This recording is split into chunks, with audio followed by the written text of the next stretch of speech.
As a long-term iPhone user and inReach user, I'm definitely going to change things around now that my iPhone has free messaging over satellite and SOS over satellite.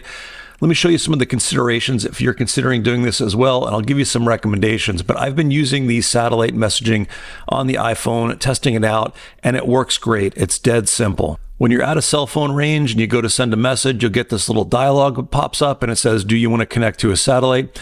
You connect to a satellite, you have to do the same thing we did before with the iPhone, where it's like move it around to point it at a satellite. Then it gets a connection, and then you can text away. The other rule is that you start a text conversation here with another person, whether they be on Android or iPhone, and then they can text you back over satellite. And the exception is your emergency contacts and friends and family. They can send you a text, and if you are connected to a satellite, it will come in without you first sending them a message. So that's very handy. But you do have to be connected to a satellite for this to work, and you have to manually connect to a satellite. It's not always connected to satellite as you move in and out of coverage. I found connecting to a satellite was pretty easy and quick, and the messages went back in under a minute, usually somewhere around 20 or 30 seconds, which is pretty awesome. But one of the downsides for the iPhone is that it's not available everywhere in the world. Right now, it's available in a couple of countries, and the SOS is available in more countries. I do see this SOS list growing. I'd imagine the messages will as well, but it doesn't have worldwide coverage. So if you're going out of these areas, you're not going to be able to use it, at least officially. Compare that to the Garmin inReach, which has 100% worldwide coverage with the Iridium satellite network. I've had people send me check-ins from Antarctica using their inReach, so it works everywhere, and you don't have to really think about where you are when you're using it. You can't beat the pricing on the iPhone because for now it is free. Garmin inReach is definitely not free. You have to pick a plan, and they just changed the plans around a few days ago, but you basically pay per month and you get an allotment of messages, and you have to pay for overages here. The area where Garmin kicks the iPhone's butt is in the hardware. A Garmin inReach is a purpose-built tool for the outdoors. It's rugged. You can get it wet, you can get it cold, you can get it hot. It works with gloves on. You can do everything with buttons. It's a little bit clunky sometimes to type a message out with the buttons, but it can be done. And in the 10 years or so that I've had an inReach, I've never broke one at all. I've never even cracked one. I can attest to the fact that they are a solid unit. You do have to pay for it, a couple $100 for a basic one to several $100s for ones that have navigation. But once you have it, it's a rugged device. Now, an iPhone is not a rugged device. An iPhone's built for everyday life. They're definitely stronger than they were. And there's a great YouTube channel where this guy tries to scratch and break the iPhones. The 16 did very, very well on this. And I have not personally dropped and broken a phone in many years. I've dropped them, but I haven't smashed the screen or anything. So I can say that they have gotten a little bit better, but just something to consider, as well as the battery. Now, the battery in the Garmin inReach is measured in days on a phone, measured in hours. For my Pro Max, I'll get like a day and a half, maybe 2 days out of it, depending on what I'm doing. With the Garmin, it's many days. And this is important if you're in an emergency situation where you're texting back and forth, because the sending messages and receiving messages and the connection with the satellite seems to drain the battery down the most on both of them. I did some observations on the phone to see what it was. These are just observations, nothing crazy, scientific here, but it does burn it down. And if you're in an emergency situation where you're maybe stuck for a matter of days, having that extra battery is going to be important. But there are some things you can do with your iPhone to make it a little more well-suited for the outdoors. You can get something like an OtterBox Defender case, which you maybe just put on for hiking or for the outdoors, will give it a lot more protection. You can also carry a MagSafe battery pack with you, which you just snap onto the back, and it'll give you a lot of juice if you have to send messages back and forth in an emergency situation. I think these two things change the iPhone a lot and make it a lot more capable in the outdoors. Other thing to talk about is the antenna with a Garmin inReach. It's got a quad helix antenna up top. As long as the antenna is pointed up, it's working ideally. And with the iPhone, you have to point the phone around. Now, I know from experience that you don't necessarily have to point the phone around. And I just did this little test where I just laid the phone on the ground. I sent a text message, not pointing it at a satellite or anything, and it does send. It just takes a little bit longer. And I have talked to search and rescue people here in Southern California. Cars have gone off the side of a cliff. The phone falls out and it's just laying in a bush somewhere. And the crash detection automatically triggers a satellite SOS call to emergency services. And that's one of the big advantages of the iPhone that the inReach doesn't have, especially if you pair your iPhone with an Apple Watch. You enable emergency crash detection or fall detection.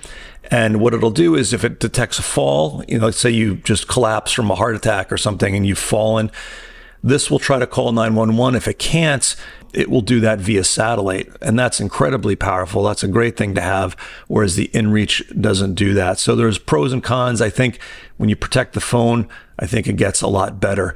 Let's talk about the features, the software features of both of these, because they're a little bit different too. With the iPhone for now, you're limited to a few things. You have the messaging over satellite. It's just emojis and text back and forth, so you can't send pictures or anything like that. You have the satellite SOS built in here, which you can do to call for an emergency if you're lost, if you're hurt, or whatever it might be. You can also share your location. It's a little bit clunky. It's not really automatic. It's not a breadcrumb. You have to manually do it on satellite, and there's no automatic notification, although you can go into Find My and set up a notification here. You can do this little thing with the circle, with the radius, and it will notify somebody in your family group when you get to that point. So you can do it. It just requires a little bit of jumping through hoops here.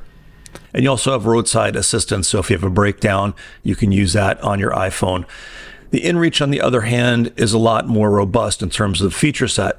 With the messages on the inReach, you can attach a location, so you can have a location embedded with your message. With the new version of the inReach Messenger Plus, you can send images, voice notes, and do longer messages and emojis as well. You can get weather reports on the inReach. You can also do location like breadcrumb trail sharing, which I think is a really great thing, because if you're out hiking or out in the outdoors and something catastrophic happens, you have a stroke, you have a heart attack, you fall off a cliff, as long as you've shared that breadcrumb trail page with a loved one, they can follow that and find you, relatively quickly. And it is worth mentioning that whenever these devices, whether it be an inReach or an iPhone, they will get your GPS position or try to, and then send a message out to first responders. So they know where that's called from. So even if you can't text back and forth, they still know your position, and that's incredibly powerful. In terms of who's dealing with the emergency, ultimately it's going to go to the same people. With Garmin Response, that's a response center that handles your emergency call before it goes to the responders. They've been doing this for many years, and they've got over 10,000 rescues under their belt from the backcountry. So they know what they're doing. They know who to contact. With the iPhone, it'll try to send a text message through to a 911 call center that has text message capability. If it can't do that, it will go to a call center and they will call in the emergency. I've heard great things from search and rescue people about both systems, so I think it's pretty much the same thing.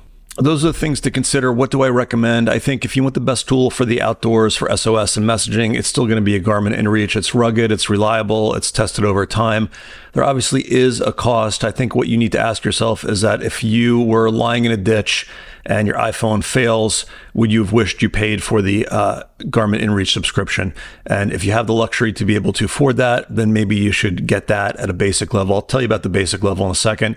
I think if you're a casual hiker, outdoors person, just having an iPhone 14 and up is going to be great, and it's probably enough. It's probably all you really need, especially if you combo it with the OtterBox Defender case and you keep a MagSafe battery pack for the back that you just use for emergencies. This is a very, very powerful package of satellite communications. And if you're traveling with somebody else and they have an iPhone 2, then you have some redundancy. But I think for a lot of people that will work well. And if you are going to use the iPhone and you want some redundancy, consider buying a PLB, a personal locator beacon. There's no subscription with these. They're very small, they're lightweight. The battery lasts a matter of years. They're sort of industrial grade and they work around the world.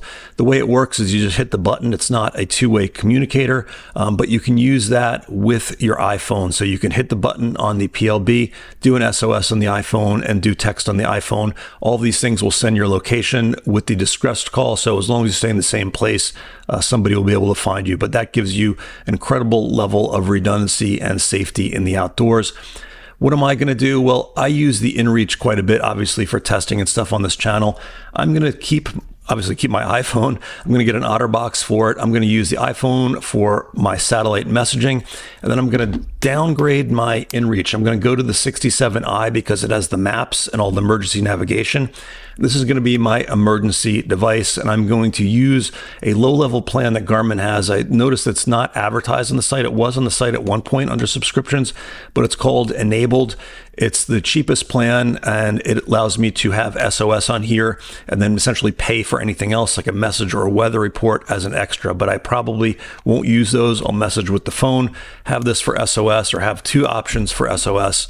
And if I do a long hike, I will use the breadcrumb trail tracking. It's going to cost me 10 cents per track point, 10 minutes. So that's 60 cents an hour. I think that's affordable. So that basic plan plus that breadcrumb charge when I do it, and maybe a message or two if I send them with this, but I probably won't. So that's what I'm going to do. I'm interested to hear what you guys think about it. Leave me a comment and let me know if you're planning on ditching your inReach, or if you're keeping your inReach, what your plan's going to be and how you're going to work that if you're an iPhone and an inReach user. And messages are going to come to Android in the very near future.